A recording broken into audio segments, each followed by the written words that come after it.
All right. Good morning.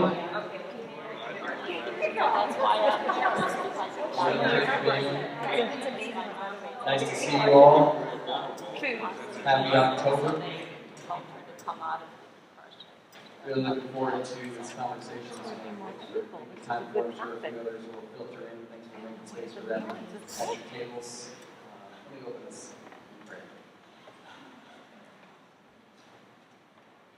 Heavenly Father, we are humbled and sometimes overwhelmed by the task you've given us to be parents, whether natural parents, legal parents, spiritual parents, grandparents, whatever that task is, whatever form it takes in each of our lives. God,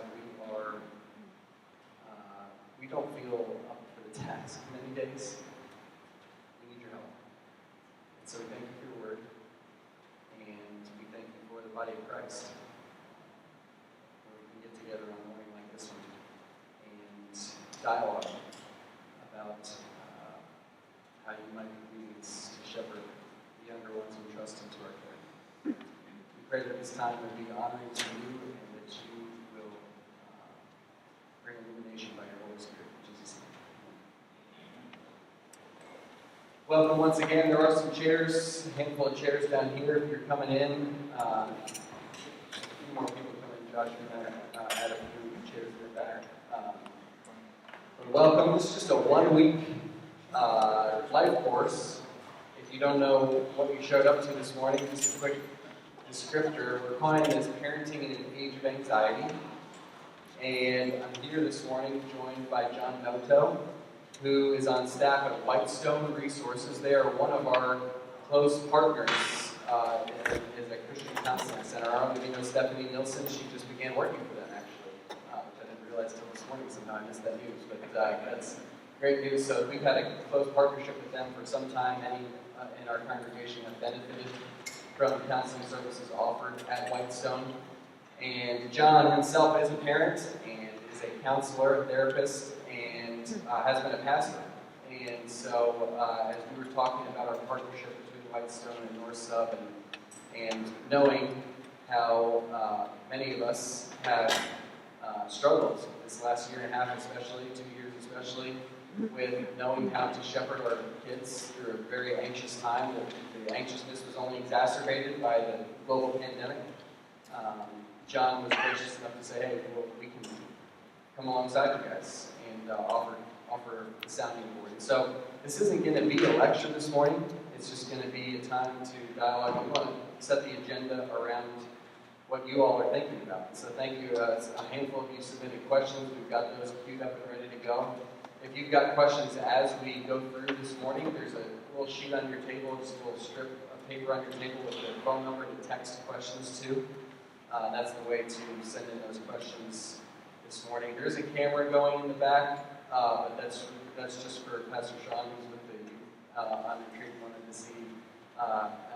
participate in this conversation later on. And if there is a parent who couldn't be here this morning and ask specifically for it, give it to them, but just know that if you share something or if you ask a question, that will not be distributed more widely than that. So John, let me just let you introduce yourself and give folks a little bit of your background so get to know you before we start our conversation. Well, thank you, and thank all of you for coming out early on a Sunday morning, especially those with little children. Just being here is success, so you're doing well. My name is John. I've been on staff with Whitestone for 4.5 years, roughly. Before that, I worked at Little Creek North Shore, just around the corner, for about 6 years, pastoring adult ministry. And I've been in other various counseling settings too, so kind of bounce back and forth between ministry and counseling. As Tim mentioned, I'm a parent, so that's contextually important to share. So I have 2 biological sons, an adopted daughter, and we're mid-adoption for number 4. So plenty of anxiety in my household. But yeah, so Whitestone has existed for 24, going on 25 years. I started as Raymond Wunderlich, our owner, just partnering with a few churches with no intention of making some large counseling ministry, but the Lord has blessed it year after year and it has become that. So it's been great to partner we get to do this where we partner very directly with churches, serving corporately like this, and then individually with members. So we're very happy to do that. It's exciting for me to see the partnership that can exist. You know, as I was a pastor, it was hard to find sometimes good connective tissue between the counseling world and the church world. So it's really important. So, we're going to dive right in here with some questions that were teed up these last few days as you guys have submitted those. And as you have, and John, I'll ask you just kind of keep your responses on the briefer end if you're considering brief or long, and then people can follow up with follow-up questions as we go and lean into what people want to lean into. So I want to start out with just kind of thinking of two ends of the spectrum of folks that are represented here. There's grandparents here today, and people who maybe are parents in a spiritual sense. There's also parents of older students who are junior high, high school, maybe only have a few years left in the home, and there's parents of younger children who are just getting started. I want to just take two questions here at the outset and ask about those different stages of life. So just kind of big picture, broad strokes to start out. Say I've got a junior high, high school student, and I can see they're under so much pressure. I can see that it's been exacerbated by the pandemic this last couple of years. I see some signs they might be struggling with anxiety. Some high-level do's and don'ts, best practices as I try to come alongside them as a parent. Yeah, that's good. It might be helpful just even back up and talk about what anxiety is and isn't. That might be helpful for the context of it. I don't know if that's part of the question, so I might be jumping around. But anxiety at basis level is kind of an adaptive response to a stress or a threat, right? Or seeking to be that.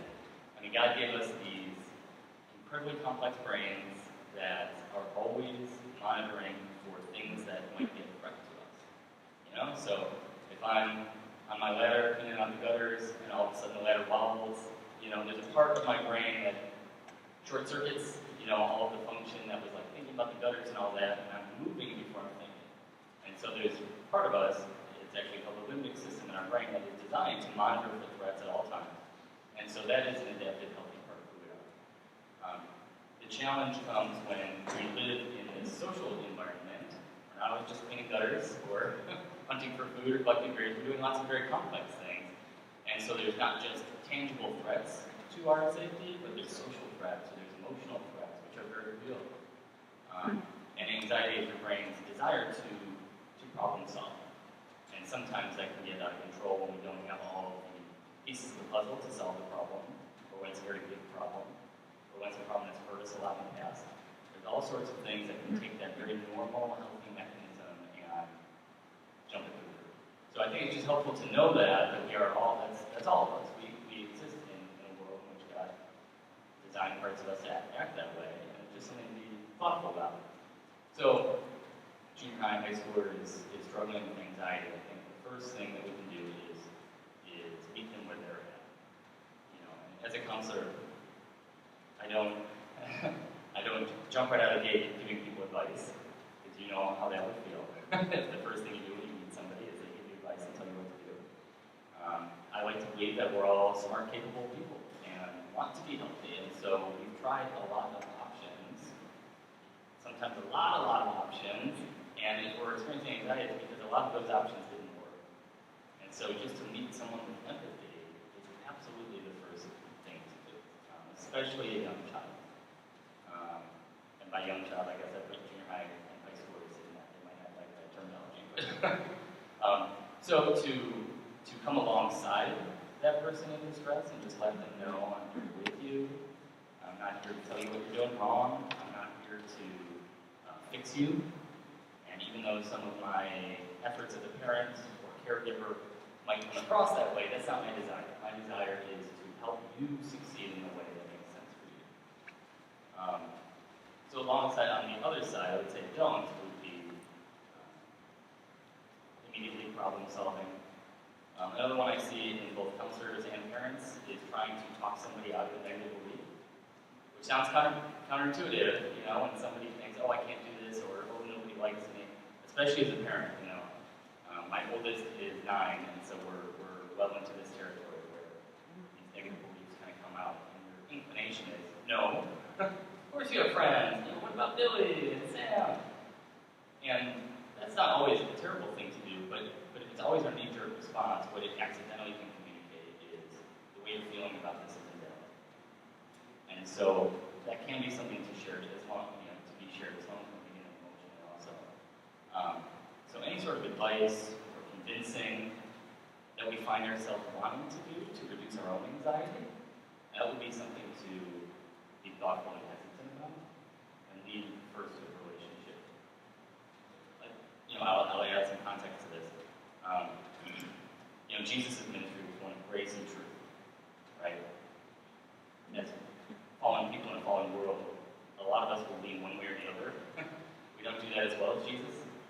He fully embodied grace, and he fully embodied truth. And when Jesus meets somebody who's struggling, openly struggling and in pain, he leads with grace and acceptance.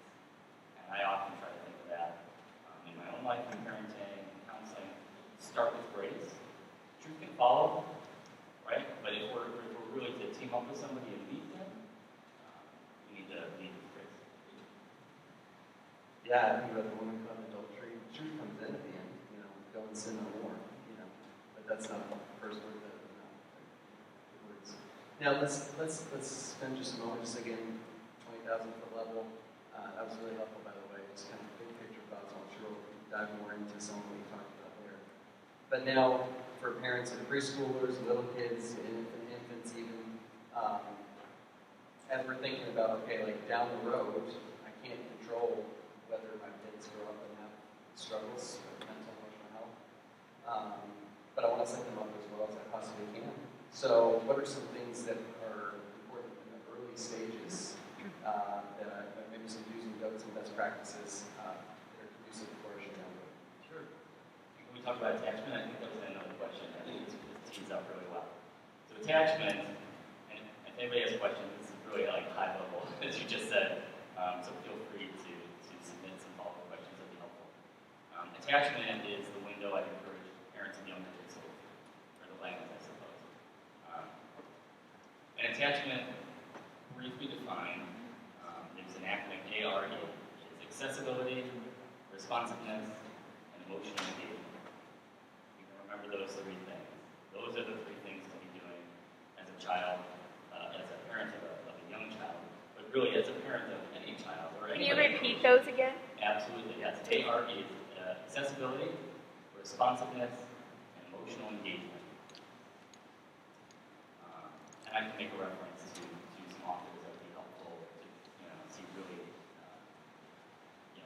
better explanations of this, more thorough explanations of this.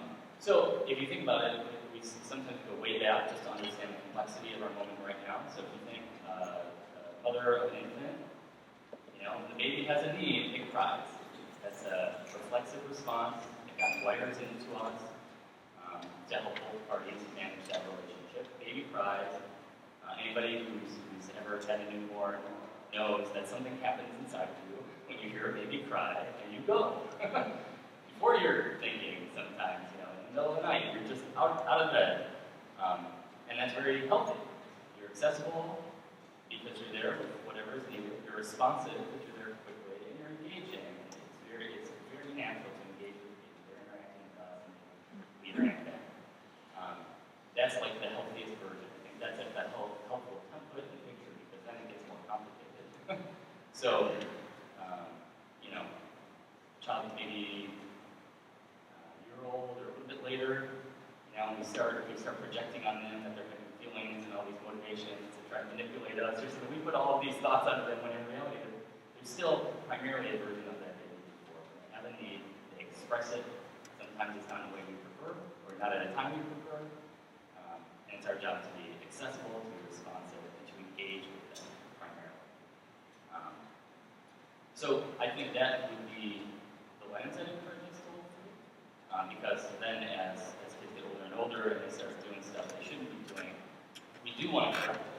And we do want to coach it and discipline, but we want to make sure we don't violate the attachment needs that they have, and therefore sever the effectiveness of any of our parenting strategies. So that a helpful kind of primer. And just talk for just a quick moment about. Yeah, it's hard to hear. I can also just shout. That'd be good.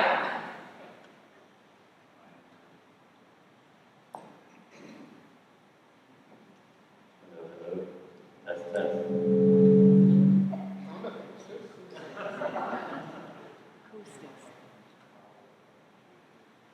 Hello.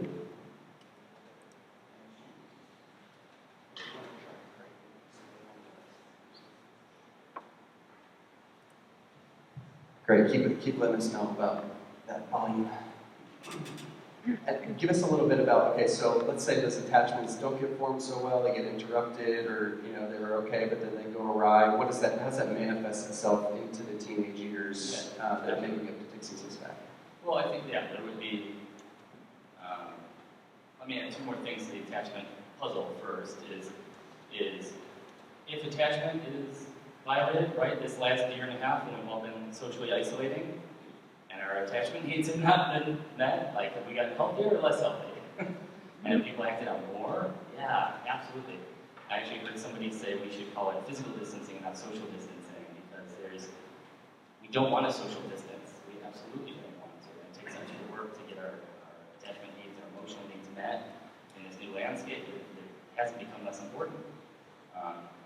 Additionally, social isolation is considered a form of torture in many cultures because it makes us worse. It's not how we're designed to be. We're designed to be with people.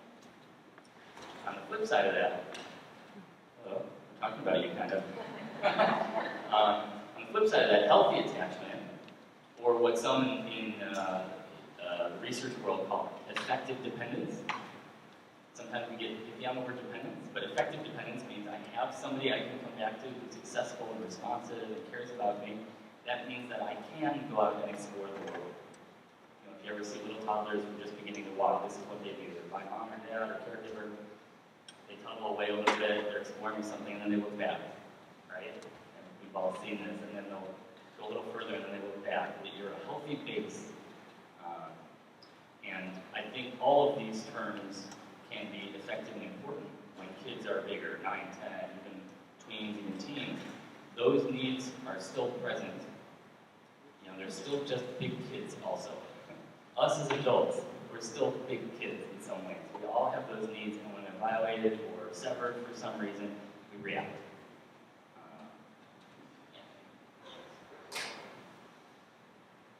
Good. Now, let's lean into a couple questions that have come in, are coming in along these lines. Let's go to one while we're kind of in that preschool age range. How do I identify that my child struggles with anxiety and help them combat it from an early age? And this person's asking about the 2 to 3-year-old age range here. Especially as anxiety and depression run on my family, and as I've witnessed many family members struggle throughout their lives, what should I be looking for in those younger years?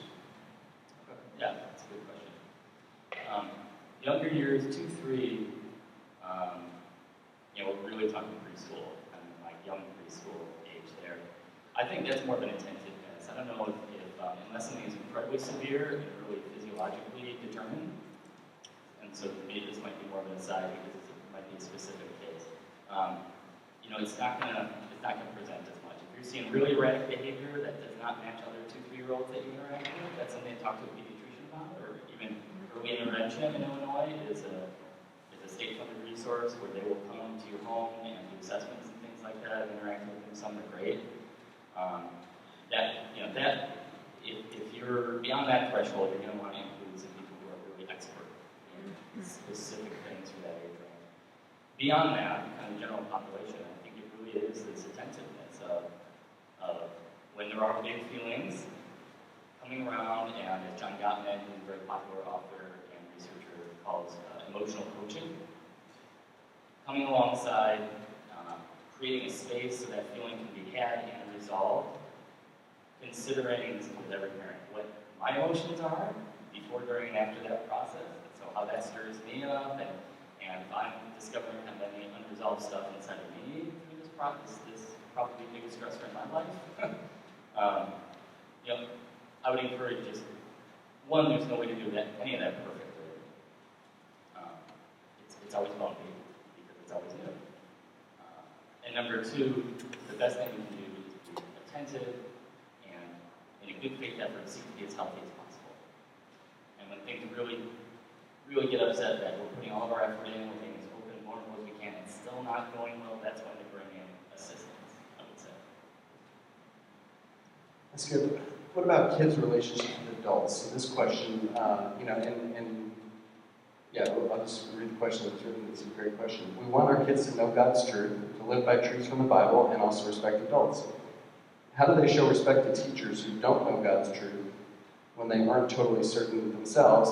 And how do we as parents let our kids know the teacher is wrong with also showing respect for the position of teacher? So relating to authority without absolute whatever an authority figure tells you is right, but also when maybe the teacher teaches something that our family doesn't disagree with, how do you coach through that?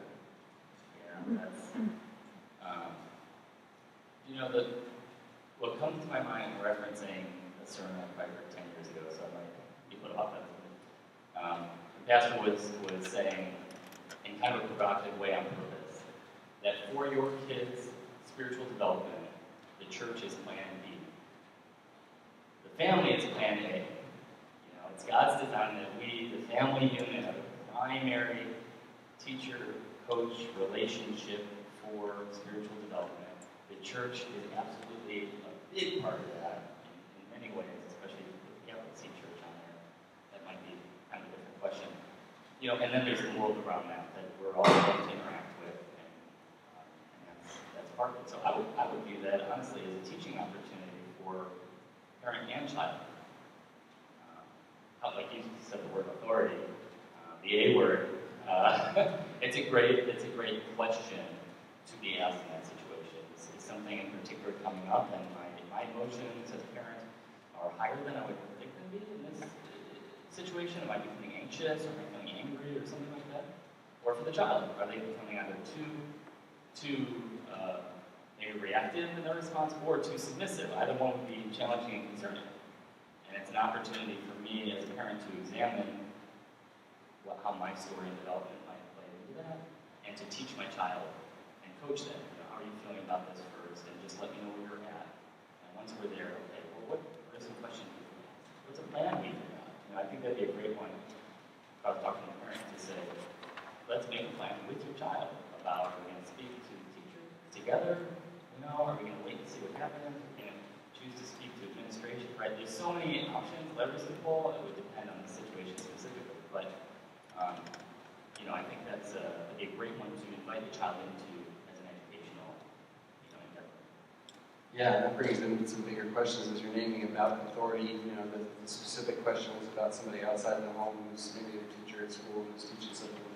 But I know sometimes in my own conversations with my own kids, I have to do some monitoring, as you said, of okay, I'd like to believe that what I'm doing right now is coaching them in appropriate respect for authority, namely me.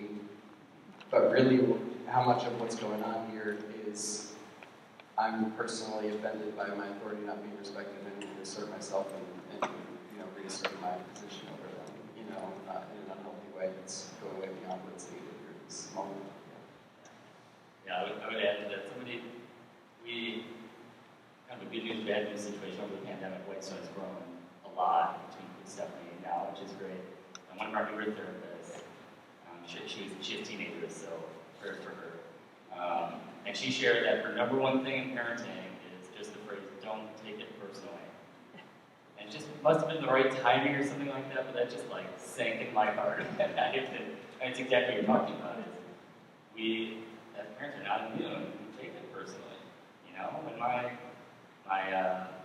daughter is turning 4 on Tuesday, so she's a 3-nager right now, for that term. And wants to do everything herself, wants to be right, and it is hard when they say something that hurts to not be hurt. We're people, and that is a typical response. When someone you love says something that's painful to you, you're going to have a response. And that phrase has been helpful for me, to just at least have that moment of pause to ask the question, am I taking this personally? This little person is big, said some words that hurt my feelings, and what do I want to do with that? There's all sorts of options, but as long as we're looking at all the options, we're better off. Right. And these people know that I'm big on Paul Tripp, and his book Parenting has been so influential to me. When I did a reread through it this past year, I was reading how he said, you know, it's, well, what kind of phrasing do you use when you respond to those situations? And I realized, saw myself in there, and so often I just started catching myself time after